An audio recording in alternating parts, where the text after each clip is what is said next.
President, this body does not have to automatically raise taxes to pay for infrastructure. Now, I know some of my colleagues disagree with me. Some want to raise the gasoline tax. The president, well, I think he wants to raise every tax known to man and beast to spend on infrastructure and other things. And that's, he's the president. And he's an American. He's entitled to his own opinion. But I don't think we spent nearly enough time looking at our current spending and asking ourselves if we could reprioritize some of the ways that we're spending taxpayer money. Let me put it another way, Mr. President. No person with even a casual relationship with the federal budget and or an IQ above a root vegetable believes that every single penny being spent today in the United States government's budget is being spent efficiently. I mean, it's just not, Mr. President. You know that. You've run a state before. You've put together a budget before. It's not. For example, we waste $144 billion a year, every year, on improper payments. We send checks to people who are not entitled to receive them for the earned income tax credit, for example. We spend money on people who don't exist or aren't qualified to receive Medicaid.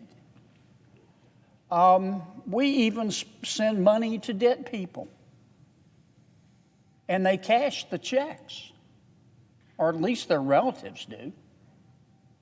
Now, I'm not naive. I know we will never, ever, an organization as large as the federal government will never be able to avoid 100% of improper payments. I understand that.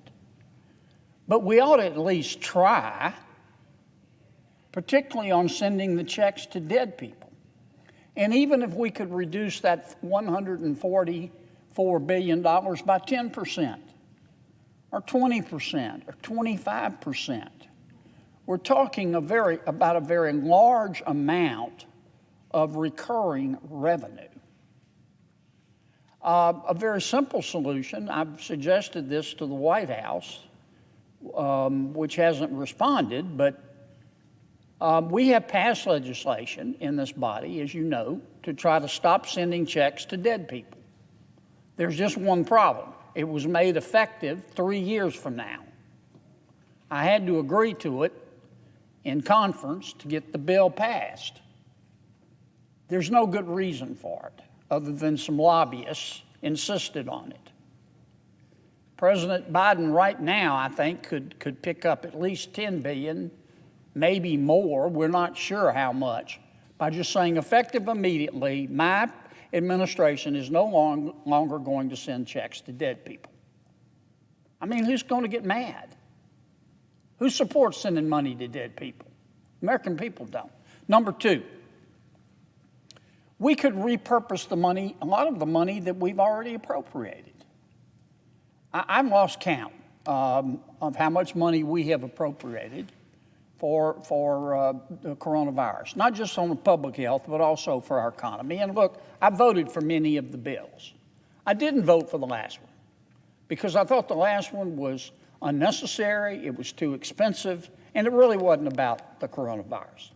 But I think all fair-minded people can agree right now on two things. Number one, a lot of the money we appropriated in the last coronavirus bill has not yet been spent. And number two, we're no longer in an economic crisis. The main crisis we have right now is our small business women and small businessmen can't find workers. So we're currently not in an economic crisis. And I think that we can go back and take some of that money.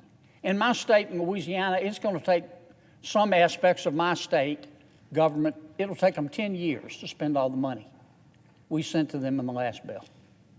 And I can tell you, given the option to my state, they're going to choose to spend that money on infrastructure and not on what Congress sent them the money to spend it on. Number three, there's a very interesting study by the CBO between taking the years, I think it was 2013 to 2017. The CBO took the entire federal non-military workforce, on which we spend about $220 billion a year because we have to have workers. And they took every job in the federal government and compared it to every job, every equivalent job in the private sector. It was a massive study. So it's apples to apples. And the federal government, or rather the CBO, found that the federal government, on average, pays a federal worker 17% more annually than we pay the same worker in the private sector. Now, I don't begrudge anybody a living, but what if we could reduce that to 15% or 12%? What if we could just not automatically fill every vacancy? What if we actually stopped and asked ourselves, if this position has been vacant for 8 months, maybe we don't need it? I think there are enormous savings to be had. And the final thing I'll point out, Mr. Chairman, doing is better than having. Doing is better than having. And you're happier when you have earned something than when somebody has just given it to you. And we're the most generous nation in all of human history. American people spend about $1 trillion a year at all levels of government helping our neighbors and some folks who aren't our neighbors, who are less fortunate than we are. But we spend about $76 billion a year on Medicaid and on food stamps for adults who are able-bodied, who are 55 years of age and younger, and who don't have children. And many of them could work. Now, I know there are obstacles to them being able to work. Maybe they need help looking for a job. Maybe they need employment counseling. Maybe they need help with transportation. But we could save enormous amounts of money, and our citizens, our people, our neighbors who are receiving this money would be better off if they had a job. We don't have to reinvent the wheel. All we have to do is look to Denmark. Denmark does an extraordinary job. They're very generous in Denmark with their payments for unemployment. But they also have an infrastructure set up in government, which we could do, which works with people to get them a job, to get them off welfare. And Denmark has saved an enormous amount of money. Let me say it again. Doing is better than having. Am I saying we could save 100% of that $75 billion? No. I don't know how much we could save. Nobody else does either because we've never tried. Now, in about, 7 minutes, I've just given you 4 or 5 ideas. I'm not suggesting that this is anything. I'm not pretending that I just discovered gravity or something.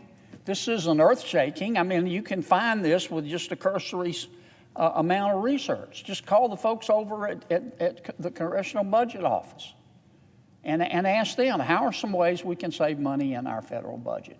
And I just think we would all feel so much better. I know the American taxpayer would feel a lot better if just for a little while, as we talk about the importance of infrastructure, true infrastructure, roads, bridges, broadband, if we just spend a little while as we talk about infrastructure, how to pay for it without putting our hand even further, deeper, and more frequently into taxpayers' pockets, because it can be done.